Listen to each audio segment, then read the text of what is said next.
profound consequence for generations to come without the confidence that that is what people want to happen.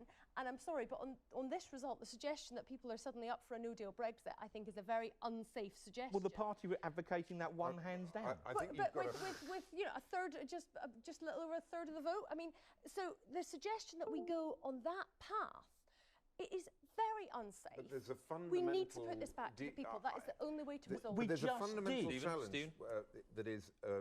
I mean, I am absolutely convinced that a no-deal Brexit is an economic catastrophe. Well, I'm not, and neither are the British people. If you could just let me finish, Mark. I've got 4,000 steelworkers in my constituency who depend on frictionless trade with the European Union, and I am absolutely convinced that if we leave without a deal, those steelworkers are in serious jeopardy.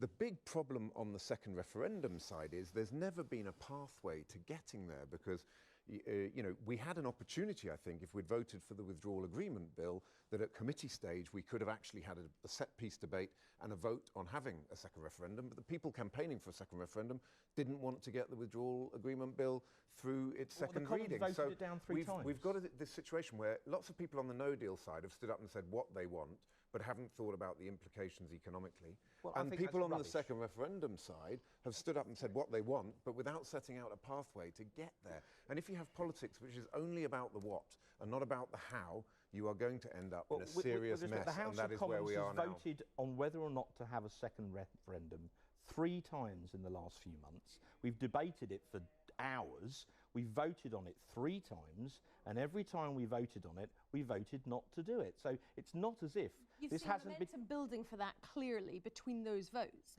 whereas the House of Commons has been very clear that no deal would be a catastrophe because it's the government's own papers that set out, yes, on the economy, but also on issues like security. But Joe, here's the difference, right? The House of Commons has voted on certain propositions. We're elected by the people. The people voted today, and they voted to leave. The party that advocated leaving, even with no deal... People have spoken, and the answer is, we're out.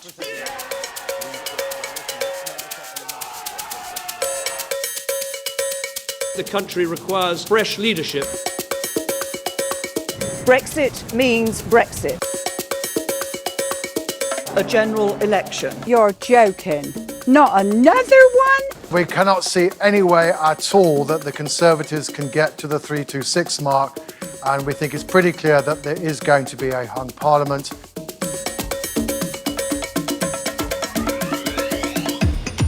I believe our best days lie ahead of us. Order! The noes have it. The noes have it. The noes have it. Flexible extension. Do not waste this time. I will shortly leave the job. I have accepted. Suspend Parliament. Not acceptable. Unlawful. I do see a pathway.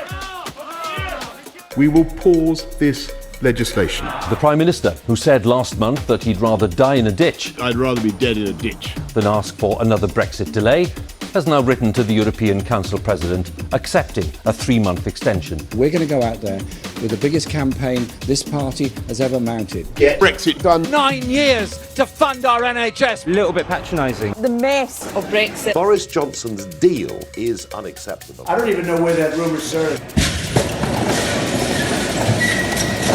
Our exit poll is suggesting that there will be a Conservative majority. We don't give up. I wish you well. The ayes have it. Yeah! Royal assent. European Union Withdrawal Agreement Act 2020.